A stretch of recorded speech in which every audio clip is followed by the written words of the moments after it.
And here's a couple more that really strongly remind me of the Oracle of Black Enchantment. Satan Demands a Pact from Novice Sorcerers by Guachius. And this is a 17th century book, Compendium Maleficarum. So a bundle of no good stuff, really. Sorcerers paying homage to the devil. So it looks rather stilted by now, doesn't it? Satan pronounces a discourse to sorcerers. There's a bit less fancy detail in here. Still got wings, and he's still got the clawed feet and all that. And somehow I find it a bit less convincing, that as if by this time the makers were already less involved with this type of stuff. I just thought it would be funny to... oh yeah, this is a very popular one. It's by Goya, the Spanish painter. Fresco in the Prado Museum, Madrid. Sabbath, or the Gathering of Sorcerers. See, there's loads and loads of material. A demon making love to a witch. Molitor, that's a bit older again. I think that's 16th century. They were just printing this stuff. Heaps and heaps of it. And, publishing it. Sorcerers presenting a child to the devil. Feast of Sorcerers at the Sabbath. Sitting at tables decently. Dancing at the Sabbath. And sorcerers at the Sabbath dancing to the sound of the violin. Oh, you can't trust a violin. That's bad. That's bad right there.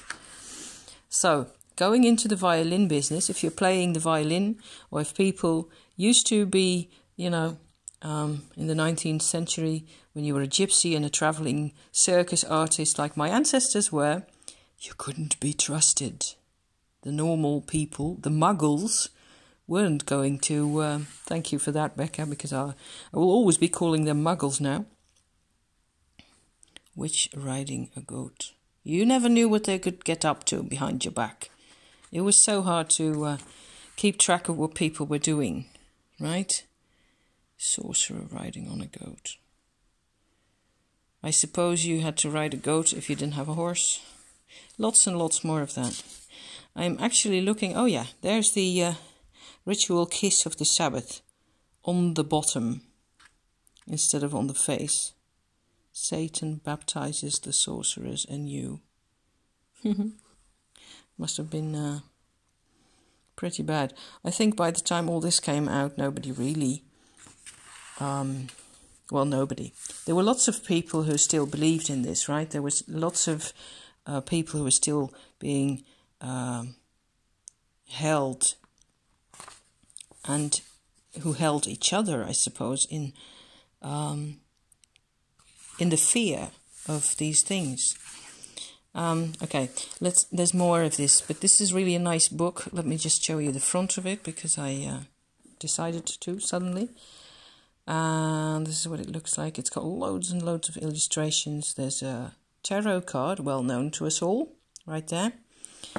And I just think this is rather fun for me, anyway, to look at and think about how people used to view anybody who was different, really, and whatever that... there's nothing on the back here. So, more demons. Symbolism of the operations of the Philosopher's Stone. Oh yeah, it goes into alchemy as well. So, it's a bit conflicted. It's a conflicted book, right? Because on the one hand, he's really interested in all the alchemical stuff. Oops, here's tarot cards for us, you guys. There's a world card. 17th century François Gerger. Judgment. See how similar these are to the Tarot de Marseille. They are, of course, to the engravings of about the witches and the goats and the demons. The devil.